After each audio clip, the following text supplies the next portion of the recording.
ਇੰਡੋਸ TV ਦੇਖ ਰਹੇ ਸਾਰੇ ਦਰਸ਼ਕਾਂ ਦਾ ਇੱਕ ਵਾਰ ਫਿਰ ਸਵਾਗਤ ਹੈ ਪ੍ਰੋਗਰਾਮ ਨਿੱਤ ਦੀਆਂ ਗੱਲਾਂ ਦੇ ਵਿੱਚ ਤੇ ਮੇਰੇ ਵੱਲੋਂ ਅਜੇਪਾਲ ਸਿੰਘ ਵੱਲੋਂ ਪਿਆਰ ਭਰੀ ਸਤਿ ਸ਼੍ਰੀ ਅਕਾਲ। ਤੇ ਦੋਸਤੋ, ਜਿੱਦਾਂ ਕਿ ਤੁਹਾਨੂੰ ਪਤਾ ਹੀ ਕਿ ਇਸ ਪ੍ਰੋਗਰਾਮ ਦੇ ਵਿੱਚ ਮੇਰੇ ਨਾਲ ਹੁੰਦੇ ਨੇ ਦਿਲਜੀਤ ਸਿੰਘ ਤੇ ਪਰ ਅੱਜ ਕਿਸੇ ਸਟੂਡੀਓ ਦੇ ਕੰਮ ਦੇ ਕਾਰਨ ਮਸ਼ਰੂਫ ਨੇ ਤੇ ਮੇਰਾ ਸਾਥ ਦੇਣਗੇ ਮਨਦੀਪ ਸਿੱਧੂ ਜੀ। ਤੇ ਮਨਦੀਪ ਜੀ, ਤੁਹਾਡਾ ਬਹੁਤ-ਬਹੁਤ ਸਵਾਗਤ ਹੈ ਪ੍ਰੋਗਰਾਮ ਦੇ ਵਿੱਚ। ਮੇਰੇ ਵੱਲੋਂ ਸਾਰੇ ਦਰਸ਼ਕਾਂ ਨੂੰ ਪਿਆਰ ਭਰੀ ਸਤਿ ਸ਼੍ਰੀ ਅਕਾਲ ਜੀ। ਤੇ ਮਨਦੀਪ ਜੀ, ਜਿੱਦਾਂ ਪਤਾ ਹੀ ਹੈ ਵੀ ਸਾਡੇ ਦਰਸ਼ਕਾਂ ਨੂੰ ਪਤਾ ਵੀ ਇਸ ਪ੍ਰੋਗਰਾਮ ਦਾ ਨਾਂ ਸਾਡਾ ਹੈਗਾ ਨਿੱਤ ਦੀਆਂ ਗੱਲਾਂ। ਇਹਦੇ ਵਿੱਚ ਅਸੀਂ ਗੱਲਾਂ ਕਰਦੇ ਹੁੰਦੇ ਹਲਕੀਆਂ ਫੁਲਕੀਆਂ, ਹੈ ਨਾ, ਜੋ ਕਿ ਕੁਛ ਵੀਡੀਓਜ਼ ਅਸੀਂ ਲੈਂਦੇ ਹੁੰਦੇ ਜਿਹੜੀਆਂ ਸੋਸ਼ਲ ਮੀਡੀਆ ਤੇ ਵਾਇਰਲ ਹੁੰਦੀਆਂ, ਫਿਰ ਆਪਾਂ ਵੀਡੀਓ ਦਰਸ਼ਕਾਂ ਨੂੰ ਦਿਖਾਈ ਦੀਆਂ ਤੇ ਫਿਰ ਅਸੀਂ ਉਸ ਤੇ ਥੋੜੀ ਬਹੁਤ ਟਿੱਪਣੀ ਕਰੀਦੀ ਹੈ ਤੇ ਪਲੱਸ ਮਾਈਨਸ ਜਾਂ ਕਹਿ ਲਓ ਕਿ ਹਾਸੇ ਖੇਡੇ ਵਾਲੀ ਜਾਂ ਕੁਝ ਜਿਹੜੀਆਂ ਸੀਰੀਅਸ ਗੱਲਾਂ ਵੀ ਹੁੰਦੀਆਂ ਤੇ ਉਹੀ ਆਪਾਂ ਅੱਜ ਮਤਲਬ 2-3 ਵੀਡੀਓ ਲਵਾਂਗੇ ਪ੍ਰੋਗਰਾਮ ਦੇ ਵਿੱਚ ਤੇ ਆਪਾਂ ਉਹਨਾਂ ਤੇ ਝਾਤ ਮਾਰਾਂਗੇ। ਠੀਕ ਹੈ ਜੀ। ਤੇ ਮਨਦੀਪ ਜੀ, ਅੱਜ ਆਪਾਂ ਵੀਡੀਓ ਲੈਨੇ ਸਭ ਤੋਂ ਪਹਿਲਾਂ ਆਪਣੇ ਜਿਹੜੇ ਕਿ ਵਾਤਾਵਰਣ ਦੇ ਨਾਲ ਸੰਬੰਧਿਤ ਹੈ, ਸੰਤ ਸੀਚੇਵਾਲ ਜੀ। ਜਿੱਦਾਂ ਕਿ ਆਪਾਂ ਨੂੰ ਪਤਾ ਹੀ ਹੈ ਵੀ ਉਹ ਬਹੁਤ ਕੰਮ ਕਰ ਰਹੇ ਨੇ ਮਤਲਬ ਵਾਤਾਵਰਣ ਦੇ ਉੱਪਰ, ਤੇ ਮੈਂ ਚਾਹੁੰਦਾ ਕਿ ਆਪਾਂ ਸਭ ਤੋਂ ਪਹਿਲਾਂ ਉਹ ਵੀਡੀਓ ਦਿਖਾਈਏ ਦਰਸ਼ਕਾਂ ਨੂੰ, ਫਿਰ ਆਪਾਂ ਉਸ ਦੇ ਉੱਪਰ ਥੋੜੀ ਡਿਸਕਸ਼ਨ ਕਰੀਏ। ਠੀਕ ਹੈ ਜੀ। ਤੇ ਚਲੋ ਦਰਸ਼ਕੋ, ਆਪਾਂ ਤੁਹਾਨੂੰ ਦਿਖਾਉਂਦੇ ਆ ਵੀਡੀਓ ਤੇ ਫਿਰ ਆਪਾਂ ਉਸ ਤੇ ਕਰਦੇ ਹਾਂ ਡਿਸਕਸ਼ਨ।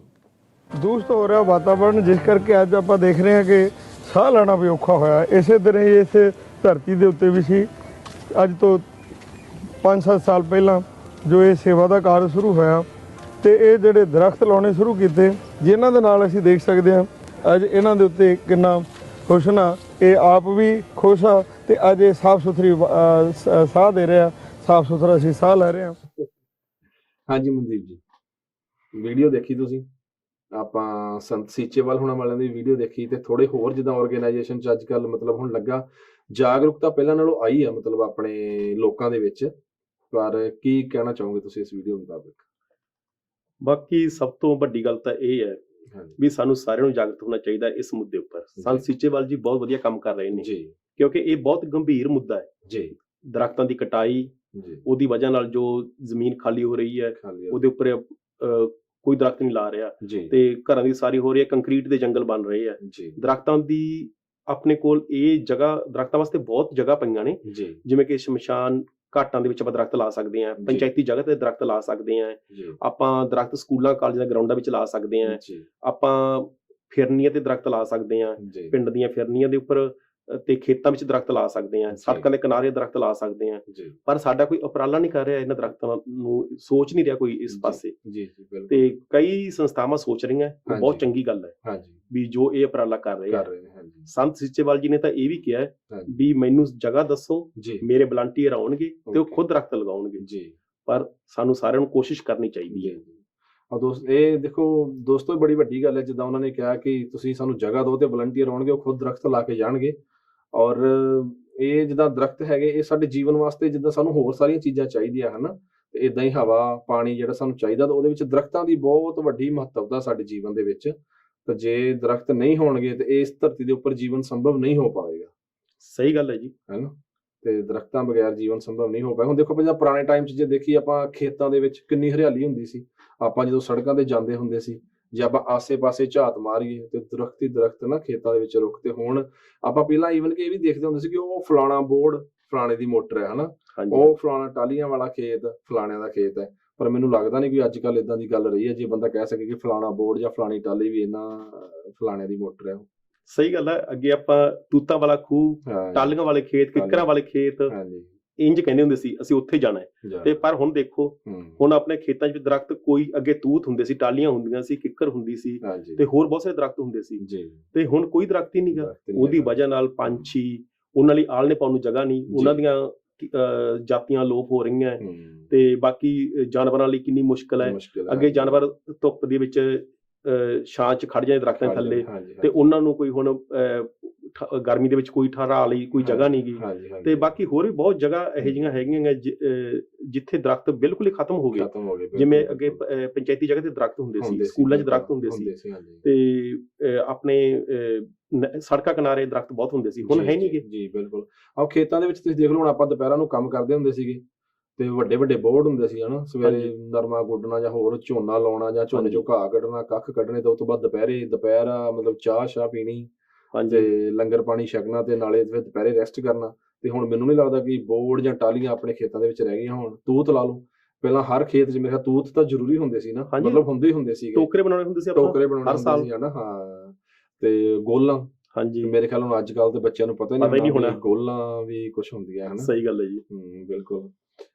ਤੇ ਇਹਦੇ ਨਾਲ ਨਾਲ ਜੇ ਆਪਾਂ ਗੱਲ ਕਰੀਏ, ਜਿਹੜੀਆਂ ਹੁਣ ਸੰਸਥਾਵਾਂ ਕੰਮ ਕਰ ਰਹੀਆਂ ਨੇ ਮਤਲਬ ਇਸ ਦੇ ਉੱਪਰ, ਸਾਡਾ ਫਰਜ਼ ਬਣਦਾ ਸਾਰਿਆਂ ਦਾ ਕਿ ਸਾਨੂੰ ਉਹਨਾਂ ਦਾ ਸਹਿਯੋਗ ਕਰਨਾ ਚਾਹੀਦਾ। ਸਹੀ ਗੱਲ ਹੈ ਜੀ। ਹਨਾ, ਤੇ ਜਿੱਦਾਂ ਹੁਣ ਆਪਾਂ ਪਹਿਲਾਂ ਜਿੱਦਾਂ ਵੀਡੀਓ ਦੇਖੀ ਆ, ਆਪਾਂ ਅਕਸਰ ਅੱਜ ਤੱਕ ਇਹੀ ਦੇਖਿਆ ਵੀ ਲੰਗਰ ਲੱਗਦਾ ਸਿਰਫ ਖਾਣ ਪੀਣ ਵਾਸਤੇ। ਹਾਂਜੀ, ਚਲੋ ਲੱਗਣਾ ਚਾਹੀਦਾ, ਉਹ ਵੀ ਜ਼ਰੂਰੀ ਆ। ਆਪਾਂ ਇੱਥੇ ਇਹ ਨਹੀਂ ਕਹਿ ਰਹੇ ਕਿ ਉਹ ਲੰਗਰ ਨਹੀਂ ਲੱਗਣਾ ਚਾਹੀਦਾ, ਖਾਣ ਪੀਣ ਵਾਲਾ ਲੰਗਰ ਨਹੀਂ ਲੱਗਣਾ ਚਾਹੀਦਾ, ਮਤਲਬ ਪ੍ਰਸ਼ਾਦੇ ਪਾਣੀਆਂ ਦਾ। ਹਾਂਜੀ, ਹਾਂਜੀ, ਤਾਂ ਆਪਾਂ ਅਕਸਰ ਖਾਸ ਕਰਕੇ ਜਾਣੇ ਵੀ ਜਾਂਦੇ ਹਨਾ, ਪੰਜਾਬੀ ਦੇ ਖਾਸ ਕਰਕੇ ਲੰਗਰ ਦਾ ਕਰਕੇ।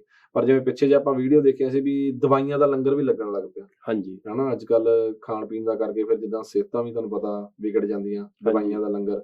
ਤੇ ਹੁਣ ਜਿਵੇਂ ਅਸੀਂ ਧਰਤੀ ਦੀ ਸਿਹਤ ਵਿਗਾੜ ਰਹੇ ਹਾਂ, ਧਰਤੀ ਦੇ ਨਾਲ ਨਾਲ ਸਾਡੀ ਸਿਹਤ ਵਿਗੜ ਰਹੀ ਵੀ ਰੁੱਖ ਨਹੀਂ ਹੈਗੇ। ਤੇ ਹੁਣ ਜਿੱਦਾਂ ਰੁੱਖਾਂ ਦਾ ਲੰਗਰ, ਜਿਵੇਂ ਵੀਡੀਓ ਵਾਇਰਲ ਹੋ ਰਹੀਆਂ ਵੀ ਰੁੱਖਾਂ ਦਾ ਲੰਗਰ ਲਾਇਆ, ਉਹਨਾਂ ਨੇ ਦਰਖਤ ਦੇ ਰਹੇ ਨੇ, ਛੋਟੇ ਛੋਟੇ ਪੌਦੇ ਦੇ ਰਹੇ ਨੇ ਵੀ ਸਭ ਨੂੰ ਇੱਕ ਇੱਕ ਦੋ ਦੋ ਦੇ ਰਹੇ ਨੇ। ਪਰ ਹੁਣ ਸਾਡਾ ਫਰਜ਼ ਬਣਦਾ ਵੀ ਅਸੀਂ ਉਹਨਾਂ ਨੂੰ ਲਿਜਾ ਕੇ ਘਰੇ ਲਾਈਏ ਵੀ, ਤੇ ਉਹਨਾਂ ਦੀ ਲੁੱਕ ਆਫਟਰ ਵੀ ਕਰੀਏ। ਹਾਂਜੀ, ਹਾਂਜੀ, ਯਾਨੀ ਕਿ ਸਾਂਭ ਸੰਭਾਲ ਵੀ ਕਰੀਏ। ਸੌਰੀ, ਮੈਂ ਲੁੱਕ ਆਫਟਰ ਕਹਿਤਾ। ਨਹੀਂ ਕੋਈ ਗੱਲ ਨਹੀਂ ਜੀ, ਦਰਸ਼ਕ ਸਮਝਦੇ ਨੇ ਇਹ ਗੱਲ ਨੂੰ, ਪਰ ਸਾਡਾ ਫਰਜ਼ ਬਣਦਾ ਹੈ ਅਸੀਂ ਉਹਨਾਂ ਦੀ ਦੇਖਭਾਲ ਚੰਗੀ ਤਰ੍ਹਾਂ ਕਰੀਏ। ਜਦ ਤੱਕ ਉਹ ਵੱਡੇ ਨਹੀਂ ਹੁੰਦੇ, ਉਹਨਾਂ ਨੂੰ ਜਾਨਵਰਾਂ ਦੇ ਮਤਲਬ ਕਿ ਖਾਣ ਤੋਂ ਬਚਾਈਏ। ਕਈ ਵਾਰੀ ਪਸ਼ੂ ਉਹਨਾਂ ਨੂੰ ਖਾ ਜਾਂਦੇ ਨੇ ਤੇ ਕੋਈ ਉਹਨਾਂ ਦੀ ਮਤਲਬ ਕਿ ਵੀ ਦੇਖਭਾਲ ਨਹੀਂ ਕਰਦਾ।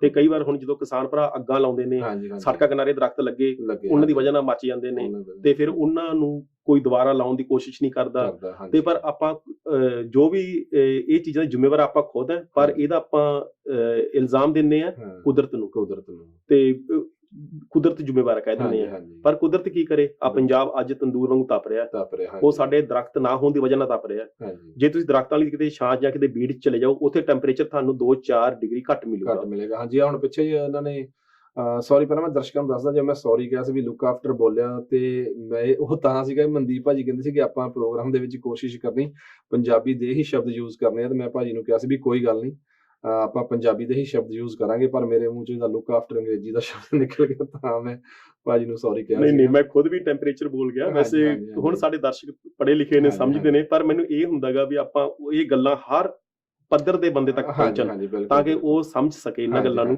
ਤਾਂ ਕਿ ਕਿਉਂਕਿ ਆਪਾਂ ਜਾਗਰਤ ਕਰਨਾ ਆਪਣੇ ਪੰਜਾਬੀਆਂ ਨੂੰ, ਤੇ ਆਪਣੇ ਪੰਜਾਬੀ ਦੀ ਵੱਡੀ ਵਸੋਂ ਵਸਦੀ ਹੈ ਪਿੰਡਾਂ ਵਿੱਚ। ਤੇ ਇਹ ਸ਼ੁਰੂਆਤ ਜੇ ਪਿੰਡਾਂ 'ਚ ਹੋਵੇ, ਆਪਣੇ ਘਰਾਂ 'ਚ ਹੋਵੇ, ਤਾਂ ਬਹੁਤ ਚੰਗੀ ਗੱਲ ਹੈ। ਤੇ ਬਾਕੀ ਫਿਰ ਜੇ ਉਹ ਸਾਡੇ ਬਜ਼ੁਰਗ, ਸਾਡੇ ਬੱਚੇ, ਸਾਡੇ ਭੈਣ ਭਰਾ ਇਹ ਗੱਲਾਂ ਸਮਝ ਜਾਣ, ਜੋ ਅਸੀਂ ਉਹਨਾਂ ਨੂੰ ਦੱਸ ਰਹੇ ਹਾਂ ਵੀ ਸਾਡੇ ਦਿਲ ਦੇ ਵਿੱਚ ਕਿੰਨਾ ਦਰਦ ਆ ਪੰਜਾਬ ਪ੍ਰਤੀ, ਕਿਉਂਕਿ ਅਸੀਂ ਆਪਣੇ ਪੰਜਾਬ ਨੂੰ ਹਰਿਆ ਭਰਿਆ ਦੇਖਣਾ ਚਾਹੁੰਦੇ ਹਾਂ। ਜਿਵੇਂ ਇੱਥੇ ਦੇਖੋ ਕਿੰਨੀ ਹਰਿਆਵਲ ਹੈ, ਅਸੀਂ ਉਹ ਚੀਜ਼ਾਂ ਸਾਡੇ ਪੰਜਾਬ ਵਿੱਚ ਚਾਹੁੰਦੇ ਹਾਂ। ਤੇ ਜੇ ਉਹ ਹੋ ਜਾਣ ਤਾਂ ਸਾਡੇ ਪੰਜਾਬ ਵਿੱਚ ਬਿਮਾਰੀਆਂ ਦਾ ਖਾਤਮਾ ਹੋ ਜੇ, ਟੈਂਪਰੇਚਰ ਬਹੁਤ, ਮੈਂ ਦੁਬਾਰਾ ਬੋਲ ਗਿਆ, ਟੈਂਪਰੇਚਰ, ਤਾਪਮਾਨ ਬਹੁਤ ਜ਼ਿਆਦਾ ਘਟ ਜੇ। ਇਹ ਤਾਪਮਾਨ ਦੀ ਵਜ੍ਹਾ ਨਾਲ ਕਿੰਨੇ ਲੋਕ ਬੇਹੋਸ਼ ਹੋ ਜਾਂਦੇ ਸੜਕ ਤੇ ਜਾਂਦੇ। ਤੁਸੀਂ ਦੱਸ ਰਹੇ ਸੀ ਹੁਣ ਪਿੱਛੇ, ਕੱਲ ਪਰਸੋਂ ਦੀ ਗੱਲ ਹੈ, ਜਿਹੜਾ ਟੈਂਪਰੇਚਰ ਚੈੱਕ ਕਰਿਆ ਉਹਨਾਂ ਨੇ ਯੂਨੀਵਰਸਿਟੀ ਦੇ ਵਿੱਚ। ਹਾਂਜੀ, ਜਿੱਦਾਂ ਲੁਧਿਆਣੇ ਸ਼ਹਿਰ ਦੇ ਵਿੱਚ ਟੈਂਪਰੇਚਰ ਹੋਰ ਸੀਗਾ, ਸੇਮ ਟਾਈਮ ਉਹਨਾਂ ਨੇ ਜਾ ਕੇ ਯੂਨੀਵਰਸਿਟੀ ਦੇ ਵਿੱਚ ਚੈੱਕ ਕਰਿਆ ਤੇ 3-4 ਦਾ ਡਿਗਰੀ ਦਾ ਫਰਕ ਸੀਗਾ। ਮਤਲਬ ਜੇ ਉਹ ਬਾਹਰ 40 ਦੱਸ ਰਿਹਾ ਸੀਗਾ ਤੇ ਯੂਨੀਵਰਸਿਟੀ ਦੇ ਵਿੱਚ 36 ਦੱਸ ਰਿਹਾ ਸੀ। ਉਹਦਾ ਕਾਰਨ ਕੀ ਸੀ? ਉਹ ਜਿਹੜੇ ਉੱਥੇ ਪੇੜ ਪੌਦੇ ਲੱਗੇ ਹੋਏ ਆ, ਹਨਾ। ਹਾਂ, ਉਹਦੀ ਵਜ੍ਹਾ ਨਾਲ ਫਰਕ ਹੈ ਜੀ। ਹਾਂਜੀ, ਕਿਉਂਕਿ ਇਹ ਆਪਾਂ ਨੂੰ ਆਕਸੀਜਨ ਵੀ ਦਿੰਦੇ ਨੇ, ਤੇ ਬਾਕੀ ਆਪਾਂ ਨੂੰ ਠੰਡਕ ਵੀ ਦਿੰਦੇ ਨੇ ਜੀ। ਤੇ ਬਾਕੀ ਇਹਦੇ ਵਿੱਚ ਹੋਰ ਸਾਰੇ ਪੌਦੇ, ਜਿਵੇਂ ਫਲਾਂ ਵਾਲੇ ਬੂਟੇ ਆ, ਪੇੜ ਪੌਦੇ, ਹੁਣ ਜਿੱਦਾਂ ਵੈਸੇ ਤੇ ਵਿਸ਼ੇ ਤੇ ਜਿੰਨੀ ਮਰਜ਼ੀ ਲੰਬੀ ਗੱਲ ਕੀਤੀ ਜਾ ਸਕਦੀ ਮੇਰੇ ਹਿਸਾਬ ਨਾਲ, ਕਿਉਂਕਿ ਜਦੋਂ ਫਲਾਂ ਵਾਲੇ ਪੌਦੇ ਆ, ਆਪਾਂ ਨੈਚੁਰਲ ਫਰੂਟ ਖਾਈਏ ਬਜਾਏ ਕਿ ਹੁਣ ਆਪਾਂ ਜਿਹੜੇ ਲੈ ਕੇ ਬਜ਼ਾਰੀ ਜੂਸ ਪੀ ਰਹੇ ਆ, ਹਨਾ, ਉਹਦੀ ਬਜਾਏ ਕਿ ਨੈਚੁਰਲ ਫਰੂਟ ਖਾਦੇ ਜਾਣ, ਫਰੂਟਾਂ ਵਾਲੇ ਪੌਦੇ ਲਾਈਏ। ਹਾਂਜੀ, ਤੇ ਹੋਰ ਬੜੇ ਪੌਦੇ ਹੁੰਦੇ ਆ, ਨਿੰਮ ਲਾ ਲਓ, ਹੁਣ ਨਿੰਮ ਕਿਤੇ ਮਿਲਦੀ ਨਹੀਂ। ਬਾਕੀ ਜਿਹੜੇ ਨੇਟਿਵ, ਹੁਣ ਆਪਣੀ ਟਾਹਲੀ ਦੀ ਲੱਕੜ ਨਹੀਂ ਮਿਲਦੀ, ਨਿੰਮ ਨਹੀਂ ਮਿਲਦੇ, ਕਿੱਕਰਾਂ ਨਹੀਂ ਮਿਲਦੀਆਂ, ਉਹ ਨਾਲ ਨਾਲ ਕਈ ਬਿਮਾਰੀਆਂ ਤੋਂ ਵੀ ਰੋਕਦੇ ਸੀ। ਹੁਣ ਬੋੜ, ਪਿੱਪਲ ਤੇ ਆਪਣੇ ਤੂਤ, ਡੇਕਾਂ, ਮਤਲਬ ਕਿ ਇਹ ਅਲੋਪ ਹੋ ਰਹੇ ਨੇ। ਅੱਜ ਕੱਲ ਲੋਕ ਲਾ ਰਹੇ ਨੇ ਛੋਟੇ ਛੋਟੇ ਮਤਲਬ ਕਿ ਪੌਦੇ ਸਜਾਵਟ ਵਾਸਤੇ, ਉਹ ਸਾਡੇ ਕਿਸੇ ਕੰਮ ਦੇ ਨਹੀਂ ਗੇ। ਸਾਨੂੰ ਲਾਉਣੇ ਚਾਹੀਦੇ ਨੇ ਨੇਟਿਵ ਪੌਦੇ, ਜੋ ਪੰਜਾਬ ਦੇ ਆਪਣੇ ਹੈਗੇ ਨੇ। ਤੇ ਜੇ ਆਪਾਂ ਉਹ ਲਾਵਾਂਗੇ ਤਾਂ ਉਹਦੇ ਨਾਲ ਸਾਡਾ ਵਾਤਾਵਰਨ ਹੋਰ ਵੀ ਜ਼ਿਆਦਾ ਸਾਫ਼ ਸੁਥਰਾ ਹੋਊਗਾ। ਅੱਗੇ ਦੇਖੋ, ਜਦੋਂ ਆਪਾਂ ਛੱਪੜ ਤੇ ਜਾਂਦੇ ਪਸ਼ੂ ਲੈ ਕੇ, ਤਾਂ ਛੱਪੜ ਤੇ ਪਸ਼ੂ ਛੱਪੜ ਦੇ ਵਿੱਚ ਵਾੜਦੇ ਨੇ, ਆਪ ਬੋਰਡ ਜਾਂ ਪਿੱਪਲ ਥੱਲੇ ਬਹਿ ਕੇ ਤਾਸ਼ ਖੇਡਣ ਲੱਗ ਜਾਣਾ, ਜਾਂ ਕੋਈ ਹੋਰ ਗੇਮ ਖੇਡਣ ਲੱਗ ਜਾਣਾ। ਕਈ ਵਾਰੀ ਤਾਰੀਆਂ ਵੀ ਲਾਉਣ ਲੱਗ ਜਾਣਾ, ਉੱਪਰੋਂ ਛਾਲਾਂ ਵੀ ਮਾਰਨੀਆਂ ਤੇ ਲਮਕੇ ਛੱਡਣੇ ਪਾਣੀ ਵਿੱਚ। ਤੇ ਪਰ ਹੁਣ ਤਾਂ ਪਾਣੀ ਵੀ ਖਰਾਬ। ਹਾਂਜੀ, ਹੁਣ ਆਪਾਂ ਇਹ ਕਿ ਬਾਹਰ ਨਿਕਲੀ ਤਾਂ ਨਹੀਂ, ਅੰਦਰਾਂ ਚ ਘਰਾਂ ਚ ਵੜੇ ਰਹੀਦਾ, ਹਨਾ। ਏਸੀ ਚਲਾ ਲੇ, ਹਾਂਜੀ, ਤੇ ਹਰ ਟਾਈਮ ਏਸੀ ਥੱਲੇ ਬੈਠੇ ਰਹਿਣਾ, ਤੇ ਪਰ ਉਹ ਵੀ ਆਪਣੀ ਸਿਹਤ ਵਾਸਤੇ ਇੰਨਾ ਵਧੀਆ ਨਹੀਂ ਹੈ, ਹਨਾ। ਤਾਂ ਜੇ ਆਪਾਂ ਇੱਥੇ ਦੂਜੀ ਗੱਲ ਵੀ ਕਰੀਏ ਵੀ ਜਿਵੇਂ ਆਪਾਂ ਆਪਣੇ ਬਜ਼ੁਰਗਾਂ ਨੇ ਆਪਾਂ ਨੂੰ ਬਹੁਤ ਕੁਝ ਦਿੱਤਾ ਤੇ ਹੁਣ ਆਪਾਂ ਆਉਣ ਵਾਲੀ ਪੀੜ੍ਹੀ ਵਾਸਤੇ ਕੀ ਛੱਡ ਕੇ ਜਾਣਾ ਜਾਂ ਕੀ ਕਰਕੇ ਜਾ ਰਹੇ ਹਾਂ? ਆਪਾਂ ਆਉਣ ਵਾਲੀਆਂ ਨਸਲਾਂ ਲਈ ਤਾਂ ਇੰਨਾ ਗੰਦਾ ਵਾਤਾਵਰਨ ਦੇ ਰਹੇ ਹਾਂ, ਉਹਨਾਂ ਨੂੰ ਬਿਮਾਰੀਆਂ ਦੇ ਰਹੇ ਹਾਂ, ਅਸੀਂ ਉਹਨੂੰ ਸਾਫ਼ ਸੁਥਰਾ ਵਾਤਾਵਰਨ ਨਹੀਂ ਦੇ ਰਹੇ ਜੀ, ਤੇ ਉਹਦੇ ਗੁਨਾਹਗਾਰ ਅਸੀਂ ਹਾਂ। ਹਾਂਜੀ, ਪਰ ਸਾਨੂੰ ਇਹ ਗੱਲ ਨੂੰ ਸਮਝਣਾ ਚਾਹੀਦਾ ਜੀ। ਤਾਂ ਦਰਸ਼ਕੋ, ਇਹ ਸੀਗੀ ਸਾਡੀ ਮਤਲਬ ਦਰਖਤਾਂ ਦੇ ਬਾਰੇ ਗੱਲਬਾਤ ਜਿਹੜੀ ਅਸੀਂ ਤੁਹਾਨੂੰ ਵੀਡੀਓ ਦਿਖਾਈ ਸੀਗੀ। ਸੋ ਸਾਡਾ ਸਾਰਿਆਂ ਦਾ ਫਰਜ਼ ਬਣਦਾ। ਇੱਥੇ ਮੈਨੂੰ ਇੱਕ ਆਈਡੀਆ ਹੋਰ ਆਇਆ, ਜਿੱਦਾਂ ਆਪਣੇ NRA ਵੀਰ ਹੁੰਦੇ, NRI ਵੀਰ ਕਾਫੀ ਮਦਦ ਕਰਦੇ ਨੇ ਉਹ ਉਧਰ ਇੰਡੀਆ, ਹਨਾ, ਚਾਹੇ ਕਿਸੇ ਵੀ ਸਟੇਟ ਚ ਲਾ ਲਓ। ਇਕੱਲੇ ਆਪਾਂ ਪੰਜਾਬ ਦੀ ਗੱਲ ਨਹੀਂ ਕਰ ਰਹੇ, ਵੀ ਚਲੋ ਹਰ ਸਟੇਟ ਦੇ ਵਿੱਚ। ਤਾਂ ਮੇਰੇ ਖਿਆਲ ਚ ਇਸ ਕੰਮ ਵਾਸਤੇ, ਇਸ ਕਾਰਜ ਵਾਸਤੇ ਵੀ ਜ਼ਰੂਰ ਇਹਨਾਂ ਨੂੰ ਮਤਲਬ ਇਨੀਸ਼ੀਏਟਿਵ ਲੈਣਾ ਚਾਹੀਦਾ ਵੀ ਕੁਝ ਪੈਸੇ ਭੇਜਣ, ਕੋਈ ਇੱਕ ਬੰਦਾ ਫਿਕਸ ਕਰ ਦਿੱਤਾ ਜਾਵੇ, ਮਤਲਬ ਉਹਨੂੰ ਹਾਇਰ ਕਰ ਲੈਣ ਇੱਕ ਬੰਦੇ ਨੂੰ, ਵੀ ਉਹਦੀ ਡਿਊਟੀ ਲਾਉਣ ਵੀ ਤੂੰ ਪਲੀਜ਼ ਇਹਨੇ ਦਰਖਤ ਹੀ ਲਾਉਣੇ ਆ, ਹਨਾ, ਤੇ ਉਹਨਾਂ ਦੀ ਲੁੱਕ ਆਫਟਰ ਕਰਨੀ ਹੈ। ਹਾਂਜੀ, ਮੈਂ ਪੂਰੀ ਤਰ੍ਹਾਂ ਸਹਿਮਤ ਹਾਂ ਤੁਹਾਡੇ ਨਾਲ। ਇਹ ਸਾਨੂੰ ਕਰਨਾ ਚਾਹੀਦਾ ਹੈ, ਕਿਉਂਕਿ ਉੱਥੇ ਬਹੁਤ ਕਲੱਬ ਜਾਂ ਸੰਸਥਾਵਾਂ ਇਹੋ ਜਿਹੀਆਂ ਹੈਗੀਆਂ ਜਿਨ੍ਹਾਂ ਨੂੰ ਸਿਰਫ ਫਾਈਨੈਂਸ਼ਲੀ ਪੈਸੇ ਦੀ ਜ਼ਰੂਰਤ ਹੈ। ਉਹ ਪੈਸੇ ਨਾਲ ਉਹ ਚੀਜ਼ਾਂ ਕਰ ਸਕਦੇ ਆ, ਉਹ ਕੰਮ ਕਰ ਸਕਦੇ ਆ, ਉਹਨਾਂ ਕੋਲ ਮੈਨ ਪਾਵਰ ਹੈਗੀ ਆ, ਉਹ ਕਰ ਸਕਦੇ ਨੇ। ਤੇ ਉਹ ਜੇ ਅਸੀਂ ਉਹਨਾਂ ਦੀ ਮਦਦ ਕਰੀਏ, ਅਸੀਂ ਉਹਨਾਂ ਨੂੰ ਟੀਚਾ ਦੇਈਏ ਬਈ ਭਰਾ, ਅਸੀਂ ਤੁਹਾਡੀ ਆਹ ਮਦਦ ਕਰਦੇ ਹਾਂ, ਤੁਸੀਂ ਪੰਜਾਬ ਨੂੰ ਹਰਾ ਭਰਾ ਕਰਨ ਲਈ ਸਾਡੀ ਆਹ ਮਦਦ ਕਰੋ, ਸਿਰਫ ਸਾਡੇ ਦਰਖਤ ਪਾਲ ਦਿਓ। ਜੇ ਤੁਸੀਂ ਦਰਖਤ ਪਾਲਤੇ, ਸਾਡਾ ਪੰਜਾਬ ਪਾਲਦਾ। ਤੇ ਇਹ ਬਹੁਤ ਵੱਡਾ ਉਪਰਾਲਾ ਜੀ। ਤਾਂ ਦਰਸ਼ਕੋ, ਸਾਡਾ ਇਹ ਸੀਗਾ ਦਰਖਤਾਂ ਦੇ ਬਾਰੇ, ਮਤਲਬ ਜਿਹੜੀ ਅਸੀਂ ਆਪਾਂ ਤੁਹਾਡੇ ਨਾਲ ਵੀਡੀਓ ਸ਼ੇਅਰ ਕੀਤੀ ਸੀ, ਉਹਦੇ ਬਾਰੇ ਅਸੀਂ ਇੰਨੀ ਡਿਸਕਸ਼ਨ ਕੀਤੀ। ਜਿੱਦਾਂ ਕਿ ਇਸ ਪ੍ਰੋਗਰਾਮ ਦੇ ਵਿੱਚ ਆਪਾਂ ਹਲਕੀਆਂ ਫੁਲਕੀਆਂ ਗੱਲਾਂ ਕਰਦੇ, ਸੋ ਇਹ ਗੱਲਾਂ ਤੇ ਅਸੀਂ ਹਲਕੇ ਫੁਲਕੀਆਂ ਕੀਤੀਆਂ, ਪਰ ਫਿਰ ਵੀ ਇਹ ਜ਼ਰੂਰੀ ਸੀਗੀਆਂ, ਗੰਭੀਰ ਨੇ ਬਹੁਤ। ਹਾਂਜੀ, ਪਰ ਇਹ ਗੰਭੀਰ ਨੇ ਜੇ ਆਪਾਂ ਇਹਨਾਂ ਨੂੰ ਸੋਚਿਆ ਜਾਵੇ। ਸੋ ਹੁਣ ਅਸੀਂ ਤੁਹਾਨੂੰ ਦਿਖਾਉਂਦੇ ਹਾਂ ਦੂਸਰੀ ਵੀਡੀਓ, ਤੇ ਫਿਰ ਆਪਾਂ ਉਹਦੇ ਬਾਰੇ ਕਰਾਂਗੇ ਥੋੜੀ ਜਿਹੀ ਵਿਚਾਰ ਚਰਚਾ। ਤੇ ਮਨਦੀਪ ਜੀ,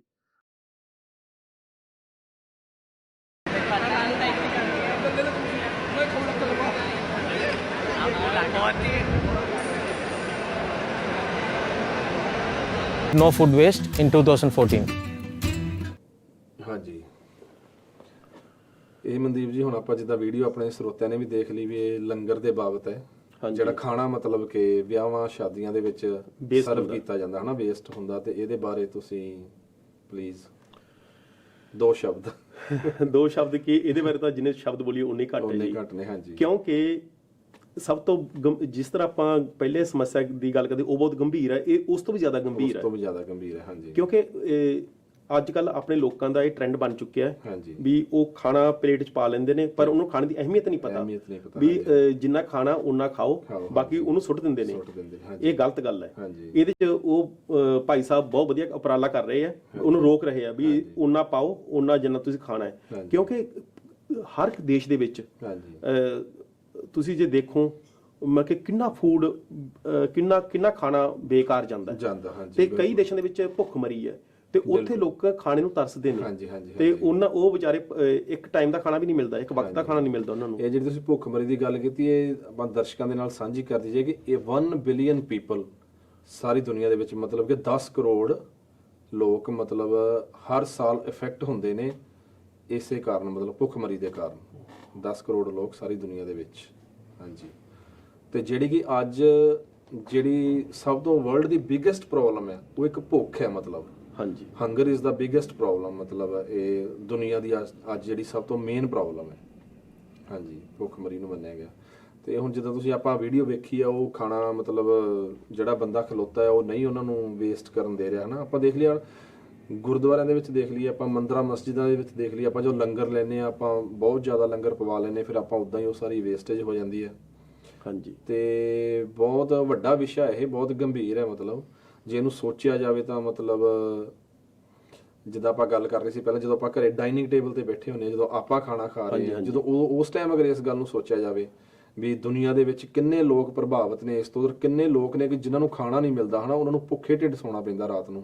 ਸਹੀ ਗੱਲ ਹੈ। ਹਰ 6 ਬੰਦਿਆਂ ਦੇ ਪਿੱਛੇ ਇੱਕ ਬੰਦਾ ਭੁੱਖ ਨਾਲ ਮਤਲਬ ਪ੍ਰਭਾਵਿਤ ਹੈ, ਅਫੈਕਟਡ ਹੈ। ਹਾਂਜੀ, ਵੈਸੇ ਇਸ ਬਾਰੇ ਆਪਾਂ ਨੂੰ ਸੋਚਣਾ ਚਾਹੀਦਾ ਆਪਣੇ ਘਰ ਤੋਂ। ਆਪਾਂ ਨੂੰ ਸ਼ੁਰੂਆਤ ਕਰਨੀ ਚਾਹੀਦੀ ਆਪਣੇ ਘਰ ਤੋਂ। ਹੁਣ ਤੁਸੀਂ ਦੇਖੋ, ਕਈ ਵਾਰ ਆਪਾਂ ਫੁਲਕੇ ਜ਼ਿਆਦਾ ਬਣਾ ਕੇ ਰੱਖ ਲੈਂਦੇ ਹਾਂ, ਦਾਲ ਸਬਜ਼ੀ ਆਪਾਂ ਜ਼ਿਆਦਾ ਬਣਾ ਲੈਂਦੇ ਹਾਂ, ਕਿਉਂਕਿ ਉਸ ਤੋਂ ਬਾਅਦ ਦੂਸਰੇ ਦਿਨ ਨਹੀਂ, ਇਹ ਤਾਂ ਹੁਣ ਬਾਸੀ ਹੋ ਗਈ, ਬੇਹੀ ਹੋ ਗਈ, ਇਹਨੂੰ ਸੁੱਟੋ, ਹੋਰ ਬਣਾਓ।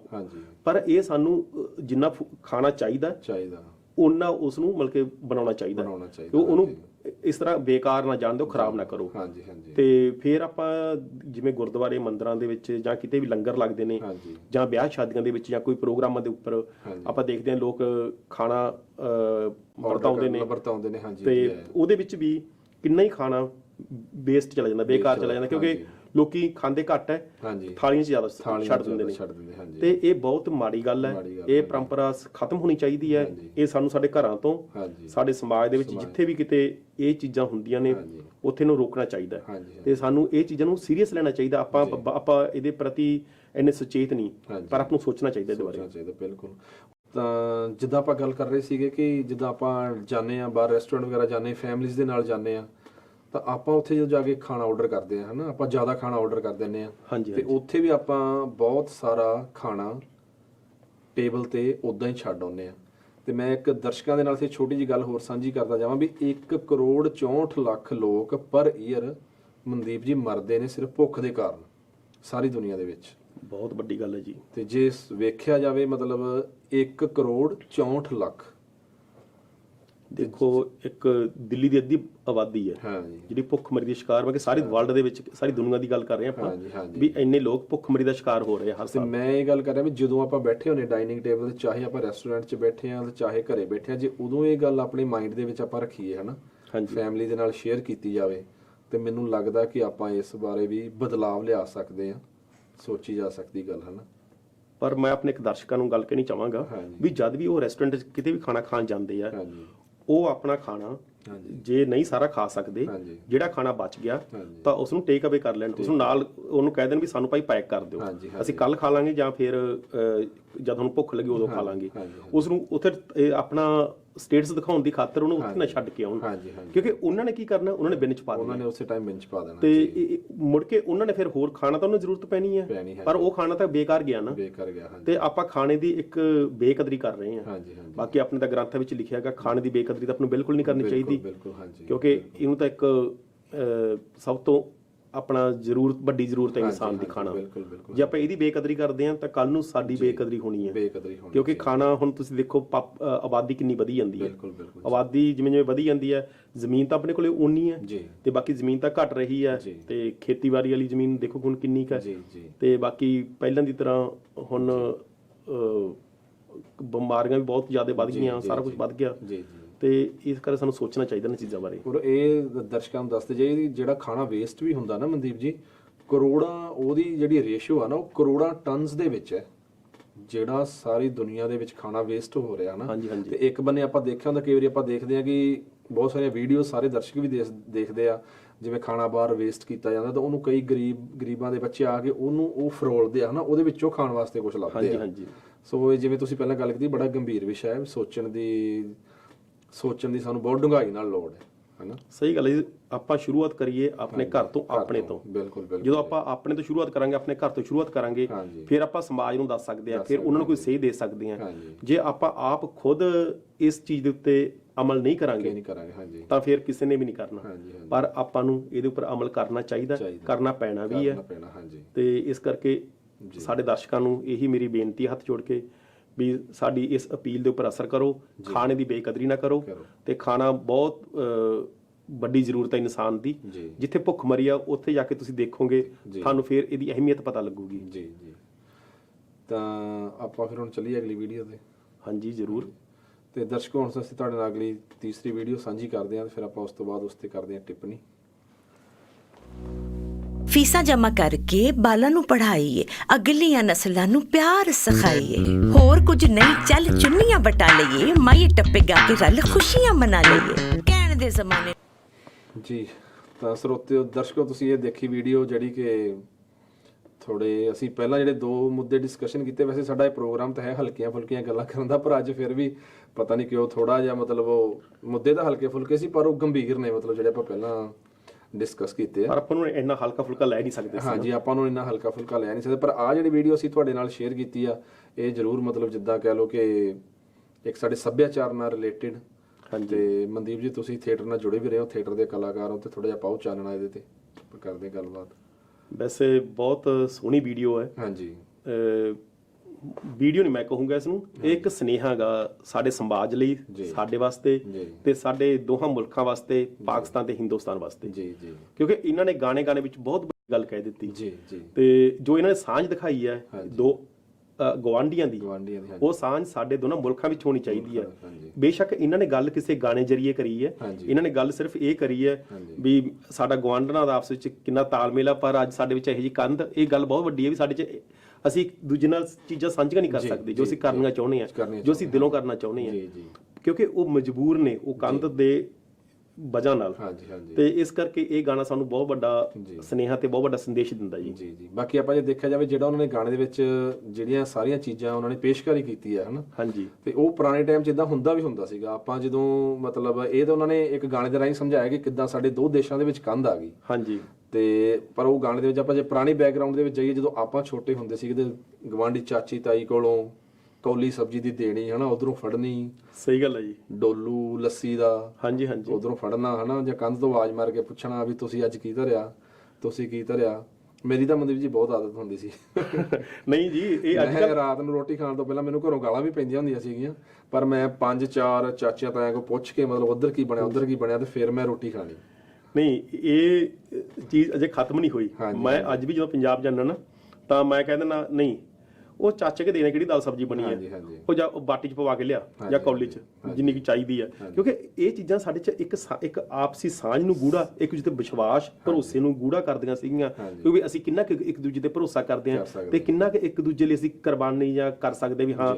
ਨਹੀਂ ਤਾਂ ਅੱਜ ਕੱਲ ਤਾਂ ਹੁਣ ਜੇ ਮਹਿੰਗਾਈ ਦਾ ਯੁੱਗ ਹੈ, ਬੰਦਾ ਦਾਲ ਸਬਜ਼ੀ ਆਪਦੀ ਜੋਗੀ ਮਸਾਂ ਬਣਾਉਂਦਾ ਹੈ। ਤੇ ਅੱਗੇ ਕੀ ਹੁੰਦਾ ਸੀਗਾ, ਲੱਸੀ ਦੇ ਮਤਲਬ ਕਿ ਉਹ ਪਾ ਕੇ ਲੈ ਜਾਓ ਭਾਈ ਲੱਸੀ ਉੱਥੋਂ, ਤੇ ਦਾਲਾਂ ਸਬਜ਼ੀਆਂ ਦਾ ਕੋਈ ਪਰਵਾਹ ਨਹੀਂ ਹੁੰਦੀ ਸੀਗੀ ਤੇ ਕਿਸੇ ਚੀਜ਼ ਨੂੰ ਕੋਈ ਤੋੜ ਨਹੀਂ ਸੀਗੀ। ਤੇ ਪਰ ਹੁਣ ਜਿਹੜਾ ਇਹ ਗਾਣਾ ਕਹਿੰਦਾ, ਇਹ ਗਾਣੇ ਦਾ ਕੁਝ ਹੋਰ ਮਸਲੇ ਵੀ ਨਾਲ ਉਠਾ ਰਿਹਾ ਗਾ। ਪਰ ਮੈਂ ਮਨਦੀਪ ਜੀ ਇਸ ਵਾਰ ਜਦੋਂ ਮੈਂ 2 ਸਾਲ ਪਹਿਲਾਂ ਇੰਡੀਆ ਗਿਆ ਸੀਗਾ ਹਨਾ, ਪਰ ਮੈਨੂੰ ਇੱਕ ਗੱਲ ਦੇਖ ਕੇ ਬੜਾ ਸ਼ੌਕ ਲੱਗਾ। ਮੈਨੂੰ ਪਤਾ ਨਹੀਂ ਵੀ ਆਪਾਂ ਕਿੱਦਾਂ ਕਹਿ ਸਕਦੇ ਉਸ ਗੱਲ ਨੂੰ ਵੀ ਉਹਦਾ, ਜਾਂ ਮੈਂ ਹੀ ਇਦਾਂ ਸੋਚਦਾ ਵੀ ਜਿਹੜੇ ਜਿਨ੍ਹਾਂ ਨੇ ਚੰਗੇ ਜ਼ਿਮੀਂਦਾਰ ਜਿਨ੍ਹਾਂ ਕੋਲ 10-10 ਮੱਝਾਂ ਸੀ ਕਿਸੇ ਟਾਈਮ ਹਨਾ, ਜਿਨ੍ਹਾਂ ਕੋਲ ਉਹਨਾਂ ਕੋਲ ਲੋਕੀ ਦੁੱਧ ਲੈ ਕੇ ਜਾਂਦੇ ਸੀ, ਉਹ ਆਪਾਂ ਡੋਲੂ ਚੱਕੀ ਫਿਰਦੇ ਨੇ ਮਤਲਬ ਦੋਧੀ ਕੋ ਦੁੱਧ ਪਾਉਣ ਵਾਸਤੇ। ਲੋਕੀ ਇਹ ਕੰਮ ਧੰਦਾ ਛੱਡਦੇ ਜਾਂਦੇ ਨੇ ਹਨਾ, ਤੇ ਇੱਕ ਬੰਨੇ ਕਿ ਉਹ ਕਲਾਕਾਰ ਗਾਣੇ ਦੇ ਰਾਹੀਂ ਕਿੱਡਾ ਵੱਡਾ ਮੈਸੇਜ ਦੇ ਰਿਹਾ ਹਨਾ। ਹਾਂਜੀ। ਪਰ ਹੁਣ ਉੱਥੋਂ ਦੇ ਜਿਹੜੇ ਹਾਲਾਤ ਆ ਨਾ ਉਹ ਬਹੁਤ ਬਦਲ ਚੁੱਕੇ ਆ। ਜਿਹੜੇ ਤੁਸੀਂ ਗੱਲਾਂ ਕਰਦੇ ਆ ਨਾ, ਉਹ ਗੱਲਾਂ ਹੁਣ ਨਹੀਂ ਰਹੀਆਂ ਉੱਥੇ। ਹੁਣ ਕਿਉਂਕਿ ਮਹਿੰਗਾਈ ਜ਼ਿਆਦਾ ਗਈ, ਆਮਦਨ ਬਹੁਤ ਘੱਟ ਹੈ, ਉਹਦੀ ਵਜ੍ਹਾ ਨਾਲ 15-20 ਪਸ਼ੂ ਪਾਲਣੇ ਬਹੁਤ ਮੁਸ਼ਕਲ ਹੈ। ਬਾਕੀ ਜਿਵੇਂ ਆਪਾਂ ਪਸ਼ੂਆਂ ਦੀ ਗੱਲ ਕਰਦੇ ਆ, ਅੱਗੇ ਬੰਦੇ ਹੁੰਦੇ ਸੀ ਘਰ 2-4, ਹੁਣ ਸੀਰੀ ਪਾਲੀ ਹੁੰਦੇ ਸੀ। ਹੁਣ ਕੋਈ ਬੰਦਾ ਕੰਮ ਕਰਕੇ ਖੁਸ਼ ਨਹੀਂ, ਕਿਉਂਕਿ ਤੇ ਬਾਕੀ ਜੋ ਬੱਚੇ ਆ ਉਹ ਪਰਦੇਸਾਂ ਚਲੇ ਗਏ ਪੜ੍ਹਾਈ ਵਾਸਤੇ। ਬਾਕੀ ਪੰਜਾਬ 'ਚ ਹੁਣ ਬਜ਼ੁਰਗ ਰਹਿ ਗਏ, ਉਹਨਾਂ ਤੋਂ ਵਿਚਾਰੇ ਪਸ਼ੂ ਸੰਭਾਲੇ ਨਹੀਂ ਜਾਂਦੇ ਉਹਨੇ, ਉਹ ਦੁਖਾਂਤ ਅਲੱਗ ਹੈ। ਪਰ ਜੇ ਆਪਾਂ ਮੁੜ ਕੇ ਦੁਬਾਰਾ ਗਾਣੇ ਵੱਲ ਆਈਏ, ਜਿਹੜਾ ਇਹ ਗਾਣਾ ਗਾ, ਜਿਹੜਾ ਇਹ ਸੰਦੇਸ਼ ਦੇ ਰਿਹਾ ਨਾ ਦੋਨਾਂ ਮੁਲਕਾਂ ਦਾ, ਮੈਂ ਇਹ ਕਹਿਣਾ ਵੀ ਜਿਹੜੇ ਇਹ ਮਸਲੇ, ਜਿਵੇਂ ਇਹ ਦੋਨੇ ਭੈਣਾਂ ਆਪਸ ਵਿੱਚ ਗੱਲ ਕਰਦੀਆਂ ਤੇ ਜੇ ਸਾਡੇ ਦੋਨੇ ਮੁਲਕਾਂ ਦੇ ਸਿਆਸਤਦਾਨ ਇਸ ਤਰ੍ਹਾਂ ਗੱਲ ਕਰਨ ਲੱਗ ਜਾਣ ਇੱਕ ਦੂਜੇ ਨਾਲ, ਇਸ ਤਰ੍ਹਾਂ ਚੀਜ਼ਾਂ ਵਟਾਉਣ ਲੱਗ ਜਾਣ, ਵਪਾਰ ਤੇ ਤਾਲੁਕਾਤ ਇਸ ਤਰ੍ਹਾਂ ਦੇ ਹੋ ਜਾਣ, ਮੇਰਾ ਖਿਆਲ ਹੈ ਆਪਾਂ ਦੋਨੇ ਦੇਸ਼ ਬਹੁਤ ਤਰੱਕੀ ਕਰ ਸਕਦੇ ਹਾਂ, ਬਹੁਤ ਖੁਸ਼ਹਾਲ ਹੋ ਸਕਦੇ। ਤਜਾਰਤ ਨਾਲ ਹੀ ਆ ਸਭ ਕੁਝ, ਇਸ ਵਪਾਰ ਨਾਲ ਹੀ ਹੈ। ਜੇ ਇੱਕ ਦੂਜੇ ਨਾਲ ਅਸੀਂ ਜਿੰਨੇ ਰਸਤੇ ਖੋਲਾਂਗੇ, ਦਿਲਾਂ ਦੇ ਦਰਵਾਜ਼ੇ ਖੋਲਾਂਗੇ, ਇੱਕ ਦੂਜੇ ਨੂੰ ਜੀ ਆਇਆਂ ਕਹਾਂਗੇ, ਤਾਂ ਸਾਡੇ ਦੋਨੇ ਦੇਸ਼ਾਂ ਨੇ ਇਹ ਚੀਜ਼ ਦਾ ਫਾਇਦਾ ਹੀ ਉਠਾਉਣਾਗਾ, ਫਾਇਦਾ ਹੀ ਮਿਲਣਾ ਉਹਨਾਂ ਨੂੰ। ਬਿਲਕੁਲ। ਤੇ ਇਹ ਗਾਣਾ ਸਾਨੂੰ ਇਕੱਲਾ ਮਨੋਰੰਜਨ ਨਹੀਂ ਕਰਦਾ, ਇਹ ਵੀ ਇੱਕ ਗੰਭੀਰ ਜੀ ਗੱਲ ਕਹਿ ਰਿਹਾ। ਬਿਲਕੁਲ, ਨਾਲੇ ਉਹਨੂੰ ਸਮਝਣ ਦੀ ਗੱਲ ਹੈ ਨਾ। ਜੇ ਆਪਾਂ ਚਾਹੀਏ ਤਾਂ ਆਪਾਂ ਇੱਥੇ ਆਪਣੇ ਆਪ ਤੇ ਵੀ ਉਹਨੂੰ ਲਾ ਸਕਦੇ ਹਾਂ ਹਨਾ। ਇਹ ਚੀਜ਼ਾਂ ਦਾ ਆਦਾਨ ਪ੍ਰਦਾਨ ਆਪਾਂ ਇੱਥੇ ਵੀ ਕਰ ਸਕਦੇ, ਪਰ ਕਈ ਵਾਰੀ ਹੁੰਦਾ ਕਿ ਬੰਦਾ ਸੰਗ ਹੀ ਜਾਂਦਾ, ਇੱਕ ਦੋ ਵੀ ਲੈ ਜੇ ਮੈਂ ਇਹਦੇ ਕੋਲ ਆਹ ਚੀਜ਼ ਮੰਗੀ ਤਾਂ ਯਾਰ ਕਹੂਗਾ ਇਹਨਾਂ ਕੋਲ ਆਹ ਵੀ ਚੀਜ਼ ਨਹੀਂ ਹੈਗੀ, ਜਾਂ ਇਦਾਂ ਉਦਾਂ ਹਨਾ। ਨਹੀਂ, ਉਹ ਚੀਜ਼ਾਂ ਮੰਗਣਾ ਨਾ ਤਾਂ ਕੋਈ ਬੰਦਾ ਛੋਟਾ ਹੁੰਦਾਗਾ, ਨਾ ਕੋਈ ਦੇਣ ਵਾਲਾ ਵੱਡਾ ਹੁੰਦਾ। ਇਹ ਆਪਾਂ ਆਪ ਦੀ ਸੋਚ ਮੁਤਾਬਕ ਹੈ। ਜਿਵੇਂ ਕਿ ਹੁਣ ਕਈ ਵਾਰ ਆਪਾਂ ਕੋਈ ਚੀਜ਼ ਸਾਂਝੀ ਬਣਾ ਲੈਂਦੇ ਆ। ਅੱਗੇ ਪਿੰਡਾਂ 'ਚ ਪਤਾ ਕੀ ਹੁੰਦਾ ਸੀਗਾ, ਅੱਗੇ ਮੰਗਾ ਪਾਉਂਦੇ ਸੀ ਲੋਕ, ਜਾਂ ਸਾਂਝੀਆਂ ਚੀਜ਼ਾਂ, ਯਾਰ ਇੱਕ ਆਪਾਂ ਨੂੰ ਆਹ ਚੀਜ਼ ਨਾਲ ਸਰ ਜੂਗਾ, ਆਪਾਂ ਦੋਨੇ ਸਾਂਝੀ ਲੈ ਲੈਂਦੇ ਆ। ਤੇ ਉਹ ਚੀਜ਼ਾਂ ਵੀ ਆਪਾਂ ਪੈਸਾ ਕਾਹਨੂੰ ਖਰਾਬ ਕਰਨਾ ਵੀ। ਇਹ ਜੇ ਆਪਾਂ ਨੂੰ ਇੱਕ ਦੂਜੇ ਦੀ ਭਾਈਵਾਲੀ ਦੀ ਜ਼ਰੂਰਤ ਹੈ, ਤਾਂ ਜੇ ਕਿਤੇ ਇੱਕ ਦੂਜੇ ਸਹਿਯੋਗ ਦੀ ਜ਼ਰੂਰਤ ਹੈ, ਤਾਂ ਉੱਥੇ ਆਪਾਂ ਨੂੰ ਕਰਨਾ ਚਾਹੀਦਾ। ਉਹਦੇ ਨਾਲ ਆਪਣੇ ਵਿੱਚ ਉਹੀ ਨੇੜਤਾ, ਪਿਆਰ, ਸਦਭਾਵਨਾ ਸਭ ਕੁਝ ਵੱਧਦਾਗਾ। ਉਹ ਜਿਵੇਂ ਨਾਲੇ ਹੁਣ ਆਪਾਂ ਜੇ ਗੱਲ ਕਰੀਏ, ਜਿਵੇਂ ਆਪਾਂ ਅਕਸਰ ਹੀ ਕਹਿ ਦਿੰਦੇ ਕਿ ਉਹ ਪੁਰਾਣਾ ਟਾਈਮ ਵਾਪਸ ਨਹੀਂ ਆਉਣਾ, ਹੁਣ ਇਦਾਂ ਨਹੀਂ ਹੋ ਸਕਦਾ, ਹੁਣ ਉਦਾਂ ਨਹੀਂ ਹੋ ਸਕਦਾ। ਪਰ ਮੇਰਾ ਇਹ ਮੰਨਣਾ ਕਿ ਜੇ ਆਪਾਂ ਚਾਹੀਏ ਤਾਂ ਹੋ ਸਕਦਾ ਹੈ ਹਨਾ। ਹਾਂਜੀ। ਮੈਂ ਕਈ ਵਾਰੀ ਗੱਲ ਕਰਦਾ ਹੁੰਦਾ ਕਿ ਅੱਜ ਕੱਲ ਘਰਾਂ ਦੇ ਵਿੱਚ ਤਾਂ ਜਗ੍ਹਾ ਵੱਧ ਗਈ ਆ, ਪਰ ਆਪਣੇ ਦਿਲਾਂ ਦੇ ਵਿੱਚ ਜਗ੍ਹਾ ਘਟਦੀ ਜਾਂਦੀ ਹੈ। ਸਹੀ ਗੱਲ ਹੈ ਜੀ। ਹਨਾ, ਤੇ ਕਿਤੇ ਨਾ ਕਿਤੇ ਆਪਾਂ ਨੂੰ ਉਹ ਵੀ ਗਾਣਾ ਵੀ ਸੰਦੇਸ਼ ਦਿੰਦਾ ਵੀ ਸਾਨੂੰ ਦਿਲਾਂ ਦੇ ਦਰਵਾਜ਼ੇ ਵੀ ਖੋਲ ਕੇ ਰੱਖਣੇ ਚਾਹੀਦੇ ਆ, ਵੱਡੇ ਰੱਖਣੇ ਚਾਹੀਦੇ ਆ। ਹਾਂਜੀ। ਤੇ ਜੇ ਆਪਾਂ ਚਾਹੀਏ ਤੇ ਆਪਾਂ ਮਤਲਬ ਉਹ ਟਾਈਮ ਤਾਂ ਵਾਪਸ ਨਹੀਂ ਆਉਂਦਾ ਜਿਹੜਾ ਪਹਿਲਾਂ ਬੀਤ ਗਿਆ ਹੁੰਦਾ, ਪਰ ਆਪਾਂ ਜਿਹੜਾ ਮੌਜੂਦਾ ਟਾਈਮ ਹੈ ਉਹਨੂੰ ਵਧੀਆ ਮਾਹੌਲ ਨੂੰ ਸਿਰਜ ਕੇ ਤੇ ਉਹਨੂੰ ਵਧੀਆ ਨਿਭਾ ਸਕਦੇ ਹਾਂ। ਮੈਂ ਤਾਂ ਜਦ ਵੀ ਇਹ ਗਾਣਾ ਸੁਣਿਆ ਜੀ, ਮੇਰੇ ਲੂ ਕੰਡੇ ਖੜੇ ਹੋ ਗਏ ਤੇ ਮੈਂ ਇੰਨਾ ਜਜ਼ਬਾਤੀ ਹੋ ਗਿਆ। ਮੈਂ ਇਹ ਗਾਣਾ 2-3 ਵਾਰ ਸੁਣਿਆ ਤੇ ਮੈਨੂੰ ਸਮਝ ਨਾ ਆਵੇ ਵੀ ਮੈਂ ਕਿਵੇਂ ਇਸ ਗਾਣੇ ਦੀ ਤਾਰੀਫ ਕਰਾਂ। ਮੈਂ ਦੋਸਤਾਂ ਨੂੰ ਦੱਸਿਆ ਵੀ ਬਹੁਤ ਸੋਹਣਾ ਗਾਣਾ ਆਇਆ ਹੈ, ਮੈਂ ਆਪਣੇ ਪਰਿਵਾਰ ਨੂੰ ਦੱਸਿਆ ਤਾਂ ਉਹਨਾਂ ਨੇ ਸੁਣਿਆ, ਉਹ ਕਹਿੰਦੇ ਵੀ ਇਹ ਤਾਂ ਇਹ ਦੋ ਦੇਸ਼ਾਂ ਦੇ ਵਿੱਚ ਪੁਲਾਂ ਦਾ ਕੰਮ ਕਰਨ ਵਾਲਾ ਗਾਣਾ ਹੈ, ਇਹ ਦੋਨਾਂ ਦੇਸ਼ਾਂ ਦੇ ਵਿੱਚ ਇੱਕ ਪੁਲ ਬਣ ਸਕਦਾ ਹੈ ਜੇ ਆਪਾਂ ਇਹ ਸਿਆਸਤਦਾਨ ਇਹਨਾਂ ਗੱਲਾਂ ਨੂੰ ਸਮਝ ਲੈਣ ਤੇ ਸਾਡੀ ਜੋ ਪੁਰਾਣੀ ਸਾਂਝ ਹੈ, ਬਲਕਿ ਇੱਕ ਆਂਢ ਗੁਆਂਢ ਵਾਲੀ ਸਾਂਝ ਤੇ ਇੱਕ ਮੁਲਕ ਵਾਲੀ ਸਾਂਝ ਉਹ ਬਰਕਰਾਰ ਰਹੇ ਜੀ। ਬਿਲਕੁਲ। ਤੇ ਮਨਦੀਪ ਜੀ ਕਿੱਦਾਂ ਫਿਰ ਚੱਲੀਏ ਹੁਣ ਕਿ ਹੋਰ ਕੋਈ ਗੱਲਬਾਤ? ਗੱਲਾਂ ਤਾਂ ਜੇ ਬਹੁਤ ਕਰਨ ਨੂੰ ਦਿਲ ਕਰਦਾ ਮੇਰੇ ਦਰਸ਼ਕਾਂ ਨਾਲ, ਪਰ ਹੁਣ ਸਮਾਂ ਇਜਾਜ਼ਤ ਨਹੀਂ ਦੇ ਰਿਹਾ। ਤੇ ਚਲੋ ਅਗਲੇ ਹਫਤੇ ਫੇਰ ਮਿਲਦੇ ਹਾਂ ਦਰਸ਼ਕਾਂ ਨੂੰ। ਜਰੂਰ ਜੀ। ਦਰਸ਼ਕੋ, ਇਹ ਸੀਗੀਆਂ ਸਾਡੀਆਂ ਅੱਜ ਦੇ ਪ੍ਰੋਗਰਾਮ ਦੀਆਂ, ਨਿੱਤ ਦੀਆਂ ਗੱਲਾਂ ਦੇ ਪ੍ਰੋਗਰਾਮ ਦੀਆਂ ਇਹ ਥੋੜੀਆਂ ਜਿਹੀਆਂ ਗੱਲਾਂ। ਸੋ ਜਿੱਦਾਂ ਆਪਾਂ ਅੱਗੇ ਵੀ ਗੱਲ ਕੀਤੀ ਕਿ ਗੱਲਾਂ ਤੇ ਹਲਕੀਆਂ ਫੁਲਕੀਆਂ ਕਰਨੀਆਂ, ਪਰ ਅੱਜ ਥੋੜੀਆਂ ਜਿਹੀਆਂ ਗੱਲਾਂ ਭਾਰੀਆਂ ਹੋ ਗਈਆਂ। ਵਿਸ਼ੇ ਤਾਂ ਹਲਕੇ ਫੁਲਕੇ ਸੀਗੇ, ਪਰ ਜੇ ਸੋਚਿਆ ਜਾਵੇ ਤਾਂ ਥੋੜੇ ਗੰਭੀਰ ਹੋ ਗਏ ਵਿਸ਼ੇ। ਸੋ ਤੁਹਾਨੂੰ ਇਹ ਪ੍ਰੋਗਰਾਮ ਕਿੱਦਾਂ ਲੱਗਾ, ਆਪਣੀ ਫੀਡਬੈਕ ਜਰੂਰ ਦੇਣਾ। ਤੁਸੀਂ ਸਾਨੂੰ ਵੇਖ ਸਕਦੇ ਹੋ ਰੀਅਲ ਟੀਵੀ ਤੇ, ਸ਼ਾਵਾ ਗੋਲਡ ਟੀਵੀ ਤੇ YouTube ਦਾ ਤੁਸੀਂ ਇੰਡੋਸ ਟੀਵੀ ਦੇ ਸਾਰੇ ਹੀ ਪ੍ਰੋਗਰਾਮ YouTube ਚੈਨਲ ਤੇ ਵੇਖ ਸਕਦੇ ਹੋ। ਤੇ YouTube ਚੈਨਲ ਤੁਸੀਂ ਸਬਸਕ੍ਰਾਈਬ ਜਰੂਰ ਕਰਨਾ ਤੇ ਆਪਣੀ ਫੀਡਬੈਕ ਸਾਨੂੰ ਜਰੂਰ ਦੇਣਾ। ਸੋ ਹੁਣ ਤੱਕ ਲਈ ਸਾਡੀ ਸਤਿ ਸ੍ਰੀ ਅਕਾਲ ਤੇ ਨੈਕਸਟ ਪ੍ਰੋਗਰਾਮ ਦੇ ਵਿੱਚ ਮਿਲਦੇ ਹਾਂ ਜੀ। ਸਤਿ ਸ੍ਰੀ ਅਕਾਲ।